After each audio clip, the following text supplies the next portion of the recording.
Hello mga lalabs, good morning. Welcome to my vlog. Nagluto ko mais mga lalabs. Na siya mga ulod o kana kay mga itom-itom niya. Ako na nang gikwaan.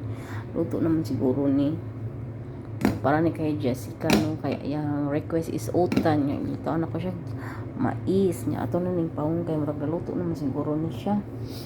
Unya nata diri mais nga sobra. Dagan kay siya mga ingon ani mga lalabs no, so ato ning hawanan. Nasa siya mga ulod, asa siya mga ulod ano. Ako naman siya mga ulod. Nasa ako ning hawanan mga lalabs. Daghan sa mga lalabs. Nasa mga ulod, so ako ning mga ulod. Di na to nilabay ko ano gun. Ako lang ning ano mikos-mikoson. So akong buhaton is magkwataan ni Lord. Saka kuan unya. Ayan tubok ka. Niya ako ning anaon mga lalabs no, hinahinay. Hinahinay.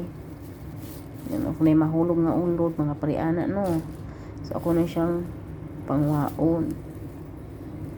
Kung magluto ko ni ako na siyang kislan mga lalabs kay dugay-dugay na biyang dala ni Jessica gikan sa Pinas. Kaya maluto rin ng mga panalagsa kung mag-among sudan is utan. So pangain ani. So budlay kay siya mga lalabs no kay nabutang na nabuhian na og mga ingon ani batungod sa kadugay na. Pero ang bugas di man guro ni madaot. Naon ako ni mga lalabs hantud siya mahuman una na po siya ulod no. So akong punito ilabay. O na siya inanaon na siya mga lalabs hantud siya nga mahuman niya akong anaon kasi pa di ay nakaligtas no. Hantud sa tanaw na po ako sa sunod nga magutan mi og mabuhi ra gyapon ang ulod. Maura ni akong naobra rong buntaga mga lalabs pangdakop aning mga ulod ug mga ani unsay pangalan ani. Nakaluto na ko kanon. Una pa'y ulod una nay wala asan tong ulod ani. Inaani magaling bugas na mo gali ulod no. Di may perfecto. Ang bugas. Paning kuan nun kay siguro una to nga wala nakaligtas. So na pa mga lalabs hanto na siya mahuman.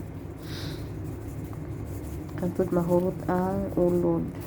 Pero ani na po ako na pong anaon para kay ilabay ni anugon mahal kay ingon ani bay wala ingon ani diri sa Qatar di ta makapalit og ingon ani.